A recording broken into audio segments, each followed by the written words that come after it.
Welcome to Thanjavur maths. இந்த வீடியோவில் நம்ம பார்க்க போகிறது 12th ஸ்டாண்டர்டுக்கான அப்ளிகேஷன்ஸ் ஆஃப் டெரிவேட்டிவ்ஸ் அப்படிங்கிற சாப்டரில் இன்க்ரீசிங் அண்ட் டிக்ரீசிங் ஃபங்க்ஷன்ஸ் அதோட இன்ட்ரடக்ஷன் வீடியோ தான் நம்ம பார்க்க போகிறோம். இது வந்து எக்ஸசைஸ் 6.2க்கு தேவையான இன்ட்ரடக்ஷன் வந்து இந்த increasing and decreasing functions. Okay, so ஒரு ஃபங்க்ஷன் அப்படின்னு கொடுத்ததுனாலே நம்மளால் எந்த ஒரு ஃபங்க்ஷனையுமே நம்மளால் கிராஃபில் ட்ரா பண்ண முடியும். ஸோ ஒரு கிராஃபிக்கல் மெத்தடில் ஒரு ஃபங்க்ஷனை இன்க்ரீசிங் ஃபங்க்ஷனாக டிக்ரீசிங் ஃபங்க்ஷனானு எப்படி கண்டுபிடிக்கிறது அப்படின்னு பார்த்தீங்கன்னா, இப்போ ஒரு ஃபங்க்ஷனுக்கு போடக்கூடிய கிராஃப் வந்து இந்த மாதிரி தொடர்ந்து இன்க்ரீசிங்லேயே இருந்ததுன்னா இதை வந்து ஸ்ட்ரிக்ட்லி இன்க்ரீசிங் ஃபங்க்ஷன் அப்படின்னு சொல்லலாம்.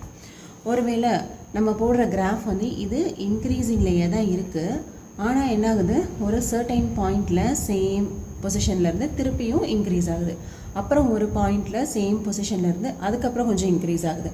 இந்த மாதிரி பிரேக் ஆகி இன்க்ரீஸ் ஆகிற ஃபங்க்ஷனை நம்ம வந்து வெறும் இன்க்ரீசிங் ஃபங்க்ஷன் மட்டும்தான் சொல்லணும். அதே போல் ஒரு ஃபங்க்ஷனை எப்போ வந்து நம்ம ஸ்ட்ரிக்ட்லி டிக்ரீசிங் அப்படின்னு சொல்லுவோம் அப்படின்னா, அந்த ஃபங்க்ஷன் வந்து ஆக்சுவலி டிக்ரீஸ் ஆகணும், ஆனால் ஒரு பாயிண்ட்லேயும் அது என்ன ஆகணும்னா டிக்ரீஸ் ஆகிக்கிட்டே இருக்கணும்.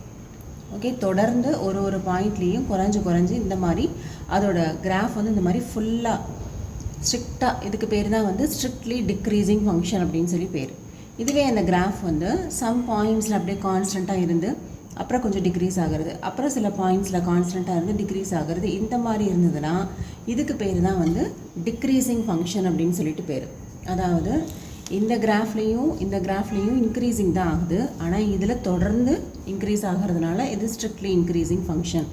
இதில் பிரேக் ஆகி இன்க்ரீஸ் ஆகிறதுனால இது வெறும் இன்க்ரீசிங் ஃபங்க்ஷன்.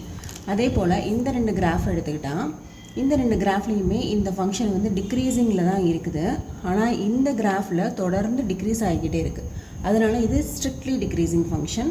அதே போல் இந்த கிராஃபில் சில பாயிண்ட்ஸில் பிரேக் ஆகி டிக்ரீஸ் ஆகிறதுனால இது வெறும் டிக்ரீசிங் ஃபங்க்ஷன் தான்.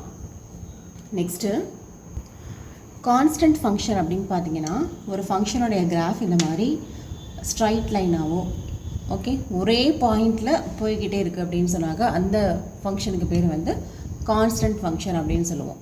மேபி ஒரு ஃபங்க்ஷனுடைய கிராஃப் அந்த மாதிரி இன்க்ரீஸ் ஆகிறது, டிக்ரீஸ் ஆகிறது, திருப்பியும் இன்க்ரீஸ் ஆகுது, அகெயின் டிக்ரீஸ் ஆகுது, இந்த மாதிரி இன்க்ரீஸிங்கும் டிக்ரீஸிங்கும் மாறி ஒரு கிராஃபில் இருந்தது அப்படின்னு சொன்னால் அந்த கிராஃபை வந்து நம்ம என்னென்னு சொல்லுவோம், நெய்தர் டிக்ரீசிங் நார் இன்க்ரீசிங் ஃபங்க்ஷன் அப்படின்னு சொல்லுவோம்.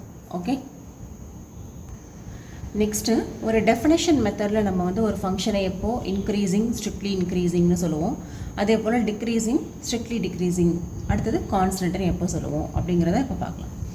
இப்போ ஒரு ஃபங்க்ஷனுடைய வேல்யூ f(x)ன்னு சொல்லிட்டு கொடுத்துருப்பாங்க, அதுக்கு ஃபஸ்ட்டு டெரிவேட்டிவ் என்ன ஃபங்க்ஷன் கொடுத்துருந்தாலும் ஃபஸ்ட்டு டெரிவேட்டிவ் கண்டுபிடிக்கணும்.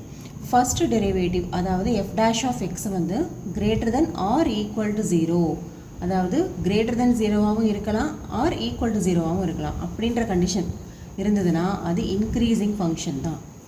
ஒருவேளை f' greater than 0வாக மட்டும் இருந்ததுன்னா அதை தான் நம்ம ஸ்ட்ரிக்ட்லி இன்க்ரீசிங் ஃபங்க்ஷன் அப்படின்னு சொல்கிறோம். அதே போல் அதோட first derivative less than or equal to, அதாவது இந்த இடத்துல ரெண்டு கண்டிஷன் அப்ளை ஆகுது, லெஸ் தென் ஆரும் வரலாம் ஈக்குவல் டுவும் வரலாம், அப்படி இருந்ததுன்னு சொன்னால் அது டிக்ரீசிங் ஃபங்க்ஷன். ஒருவேளை லெஸ் தென் 0 மட்டும்தான் இருக்குது அப்படின்னா அதுதான் வந்து ஸ்ட்ரிக்ட்லி டிக்ரீசிங் ஃபங்க்ஷன். அதே போல் first derivative f' equal to 0 அப்படின்னு வந்துருச்சுன்னா அதை வந்து நம்ம கான்ஸ்டன்ட் ஃபங்க்ஷன் அப்படின்னு சொல்கிறோம். ஸோ இந்த மெத்தடை ஃபாலோ பண்ணி தான் நம்ம 6.2ல் உள்ள எல்லா கொஷின்ஸையும் நம்ம வந்து சால்வ் பண்ண போகிறோம். நம்ம சேனல் உங்களுக்கு பிடிச்சிருந்ததுன்னா லைக் பண்ணுங்கள், ஷேர் பண்ணுங்கள். தேங்க்யூ ஃபார் வாட்சிங்.